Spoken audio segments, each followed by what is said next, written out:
नमस्कार दोस्तों। लक्षद्वीप और अंडमान और निकोबार भारत के ऐसे दो आइलैंड हैं जहां आपको बायोडाइवर्सिटी के साथ साथ ऐसे रिच मिनरल्स मिलेंगे जो आपको कहीं भी पूरे पूरे इंडिया के अंदर देखने को नहीं मिलेंगे। जैसा कि हम जानते हैं कि लक्षद्वीप और अंडमान निकोबार दोनों ही अपने आप में एक बहुत बड़े हॉट डेस्टिनेशन के रूप में जाने जाते हैं इंडिया के अंदर, और वहाँ लोग जाना बहुत पसंद करते हैं। बट आजकल आप लोगों को एक ट्रेंड देखने को मिल रहा होगा सोशल मीडिया पे, सेव लक्षद्वीप। तो आइए अपनी इस वीडियो के माध्यम से मैं आप लोगों को समझाता हूँ कि सेव लक्षद्वीप का क्यों ऐसा चल रहा है और क्यों ये ट्रेंड इतना इतना हाईलाइट हो गया है और क्यों इतना बवाल मच चुका है सेव लक्षद्वीप के ऊपर। दोस्तों, सेव लक्षद्वीप की तरफ जाने से पहले मैं आप लोगों को थोड़ा सा लक्षद्वीप के बारे में थोड़ा जियोग्राफिकल समझा दूँ कि वो है क्या और कैसे बना है।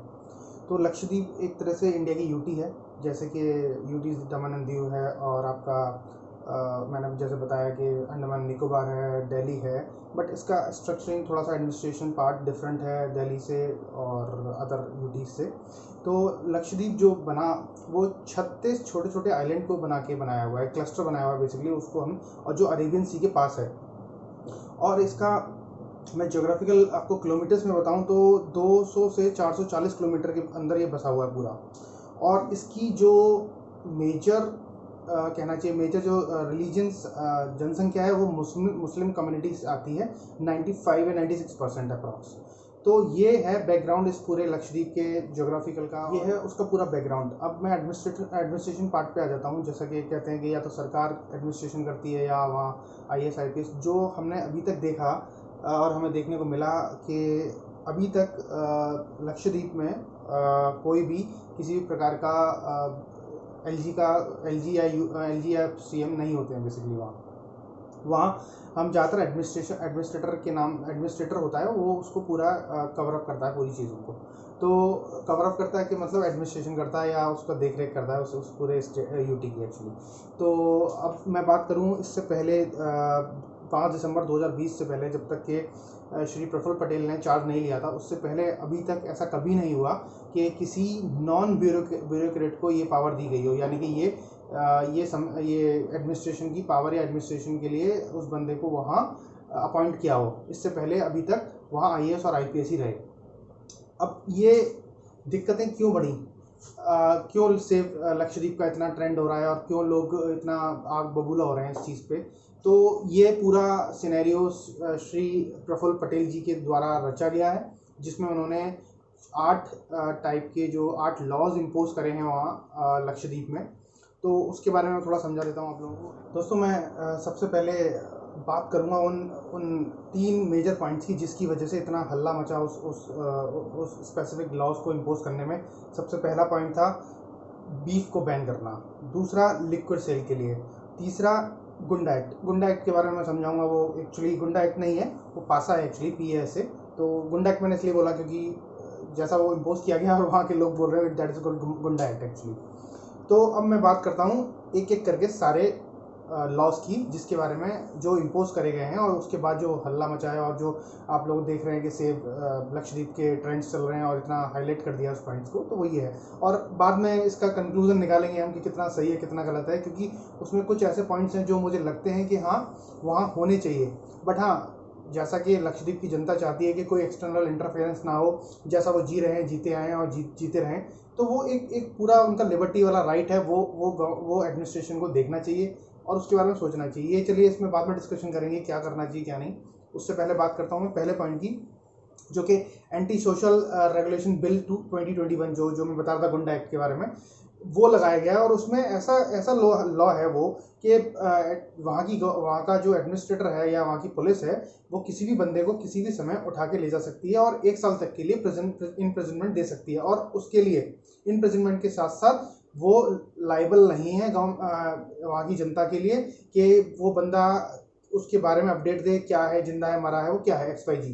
बट इसमें एक सबसे बड़ा क्वेश्चन यहाँ आता है, according to national crime records के हिसाब से अगर मैं बात करूँ, ब्यूरो का डेटा जो है अभी तक लक्षद्वीप में, कब से बात कर रहा हूँ, लक्षद्वीप में 2017 से 2020 तक की बात डेटा बता रहा हूँ, सिर्फ 121 केसेस ही रजिस्टर्ड किए गए हैं इस पर्टिकुलर क्राइम रेट की बात कर रहा हूँ।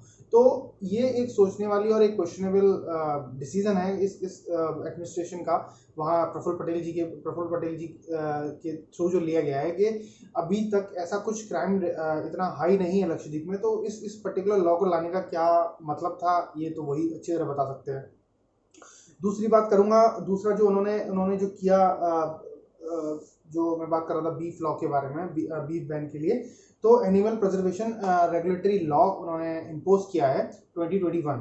उसमें क्या है कि आप स्लेक्टरी नहीं कर सकते वहाँ लक्षद्वीप में, और implementation of ban in slaughter of cow हुआ, काफ्स ऑफ काउ हुआ, बुल्स हुआ और बुलहॉक्स हुआ। तो ये भी एक अपने आप में कहना चाहिए कि एक राइट्स को, वहाँ की जनता की राइट्स को देखा जाए तो मेरे हिसाब से थोड़ा सा नेगलेक्ट किया गया है, क्योंकि 95% ऑफ जनता जो है वो वहाँ मुस्लिम है, और साथ साथ मैक्सिमम जनता नॉन वेजिटेरियन है। तो आप किसी के खाने के ऊपर, किसी के पर्सनल रहन सहन के ऊपर आप कोई भी रिस्ट्रिक्शन नहीं लगा सकते, ये हमारा कॉन्स्टिट्यूशन भी कहता है।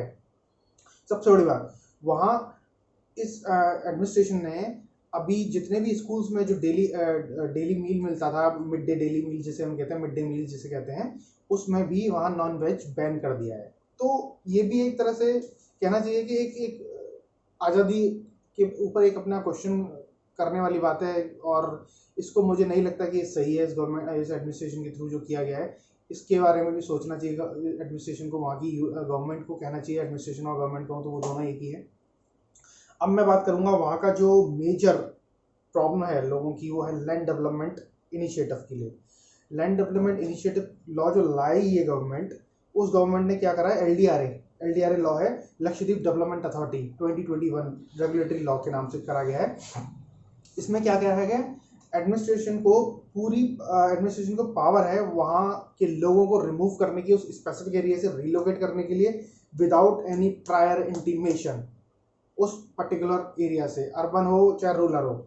ये एक अपने आप में बहुत बड़ा कंट्रोवर्शियल पॉइंट है इस पर्टिकुलर रेगुलेटरी बिल के अंदर।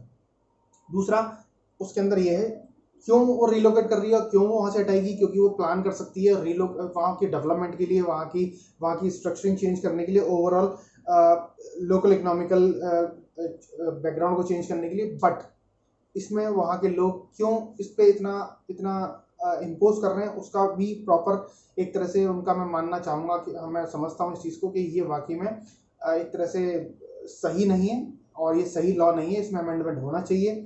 क्यों होना चाहिए, क्योंकि वहाँ की जनता, जैसे मैंने शुरू में बताया था, वहाँ की जनता नहीं चाहती किसी भी एक्सटर्नल इंटरफेरेंस को। जैसे उनकी लाइफस्टाइल है, जैसे वो जीना चाहते हैं, जैसे वो जी रहे हैं, वो वैसे ही जीना चाहते हैं। वो कमर्शलाइजेशन नहीं चाहते। फिर दिल्ली एनसीआर हो या हमारे अदर स्टेट्स हो, उसमें और लक्षद्वीप में और ऐसे आइलैंड्स पे कोई औचित्य नहीं रह जाएगा जाने के लिए, और या वहाँ के लोगों को वो नहीं चाहते कि इस तरह का कमर्शलाइजेशन हो वहाँ। बट इसमें एक चीज़ भी अच्छी है, एक चीज़ अच्छी ये है कि लाइफस्टाइल जो होगी लक्षद्वीप के लोगों की, वो थोड़ी सी इंप्रूव होगी, क्योंकि जैसे जैसे कमर्शलाइजेशन होता है, ऑब्वियसली कमर्शलाइजेशन होगा तो वहाँ के लोगों की, लोकलाइट्स की जो लाइफस्टाइल होता है वो थोड़ा चेंज होता है, पैसा आता है, उस हिसाब से वो जीते हैं। बट हाँ, मैं फिर भी अल्टीमेटली यही कहूँगा कि ये लास्ट डिसीजन वहाँ के लक्षद्वीप के सिटीजन्स का होना चाहिए। चौथा पॉइंट जो है, देखिए, वो अभी तक गुजरात, महाराष्ट्र, उत्तराखंड और भी ऐसे स्टेट्स हैं जो लगा चुके हैं। उसमें वो बिल क्या है, बेसिकली वो बिल है पंचायत नोटिफिकेशन कहती है वहाँ की, जो नया पंचायत इलेक्शंस होते हैं लक्षद्वीप में, उसके अंदर अगर आपके 2 से ज़्यादा बच्चे हैं तो you are not eligible to fight election in panchayat. तो ये एक तरह से अच्छा भी है, और एक तरह से मैं कहूँगा कि दोनों ही इसकी मतलब प्रॉज एंड कॉन्स हैं। बट हाँ, ये डिसीजन एक अकेला लक्षद्वीप में ही नहीं लगा हुआ, ऐसे अभी 6 या 7 स्टेट्स हैं इंडिया के अंदर जिन पे लगा हुआ है। बट हाँ, मेरा वही क्वेश्चन है कि वहाँ की जनता और वहाँ के लोकलाइट्स के बारे में सोचना चाहिए, लक्षद्वीप फ्लाइट्स के बारे में, कि वो क्या चाहते हैं, कैसा करना चाहते हैं, क्योंकि एक बहुत छोटा सा आइलैंड है, बहुत बड़ी जनता नहीं है, बहुत ज़्यादा क्राउडी एरिया नहीं है जिसके बारे में आप लोग सोचते हैं और ये करेंगे, और बहुत ज़्यादा पॉपुलेशन नहीं है जहाँ तक मैं समझता हूँ और जितना मैंने देखा है अभी तक। तो यही मैं कहना चाहूँगा कि हाँ, एक अच्छा डिसीजन है ये। बट हाँ, ये डिसीजन फिर भी अल्टीमेटली वहाँ के लोगों को कितना बेनिफिशियल होगा वो डिपेंड करता है। अब मैं बात करूँगा एक जो लिया गया एक डिसीजन जो लिया गया, diversion of all cargo to Mangalore. तो ये एक ये भी एक क्वेश्चन वाला अपने आप में सिनेरियो आ रहा है कि जब तक केरला पोर्ट से जो रिलाय करता है लक्षद्वीप, उसको आप क्यों मैंगलोर भेज रहे हैं, क्यों इतना दूर कर रहे हैं, क्यों उन लोगों के लिए ईज ऑफ बिजनेस को एक इतना इतना प्रॉब्लमेटिक बना रहे हैं उस चीज़ को। बट हाँ, इसमें भी गवर्नमेंट ने एक ऑप्शनल रखा है, ये एम्फोर्स नहीं किया गया लोगों के ऊपर कि आपको मैंगलोर से ही लेना है। बट हाँ, ऐसा प्रपोज प्लान है कि केरला की बजाय आप मैंगलोर से लीजिए, जबकि केरला से लक्षद्वीप नियरेस्ट पड़ता है।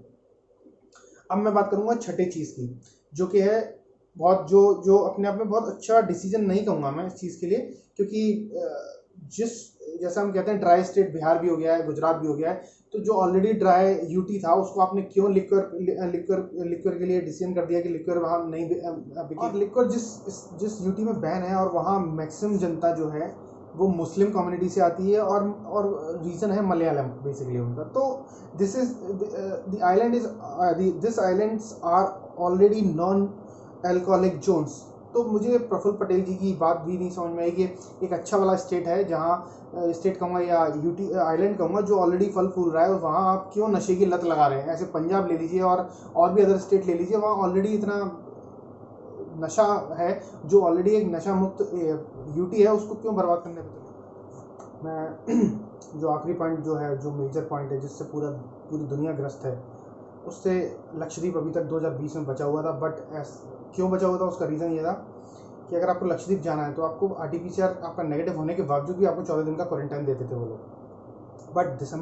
बट और इसलिए 2020 में वहाँ एक भी केस देखने को नहीं मिला था।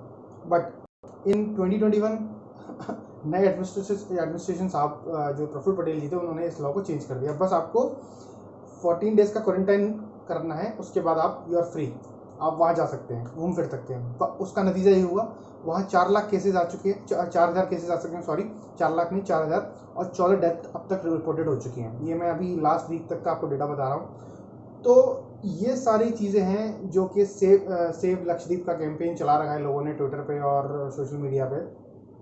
तो अब ये सोचने वाली बात है कि क्या कंक्लूजन निकलता है इन सब चीज़ों का। कंक्लूजन मेरे हिसाब से देखिए, यहाँ एक्सपेक्ट दोनों तरफ से हैं। लोकल बॉडीज़ के लोकलाइट्स की बात करूँ तो वहाँ इकोनॉमी का जो स्तर है, इकोनॉमी है जो वो लोकल्स के लिए वो थोड़ी ग्रो करेगी अगर ये सब चीज़ें हो जाती हैं। लिविंग स्टैंडर्ड जो है वहाँ के लोगों का हाई हो जाएगा। बट सिग्निफिकेंस जो है वहाँ के लिए, इकोनॉमिकल सिग्निफिकेंस से ज़्यादा वहाँ के लोग अपनी लाइफ में किसी भी तरह का इंटरफेरेंस नहीं चाहते हैं, जो कि एक पॉइंट ऑफ व्यू देखा जाए तो वहाँ के लोकलाइट्स का बहुत सही भी है। और अगर एडमिनिस्ट्रेशन की तरफ से बात करूँ तो वहाँ डेवलपमेंट चाहती है वहाँ की एडमिनिस्ट्रेशन। बट ऐसा डेवलपमेंट मैंने उत्तराखंड में भी होते हुए देखा था, जिसका नतीजा हमने 2-3 साल पहले देखा, बाढ़। और अभी देखा जब हम डैम बना रहे थे तो डैम के साथ साथ कितने घर और कितना एरिया वो इस पूरी तरह से ख़त्म हो गया। तो नेचर से जितना कम खिलवाड़ करें उतना अच्छा है। और आखिरी में अपनी बात को ख़त्म करते हुए मेरे को गांधी जी का एक कोट याद आ रहा है, जो उन्होंने बहुत समय पहले लिखा था। Earth provide enough to satisfy every man's needs but not every man's grid.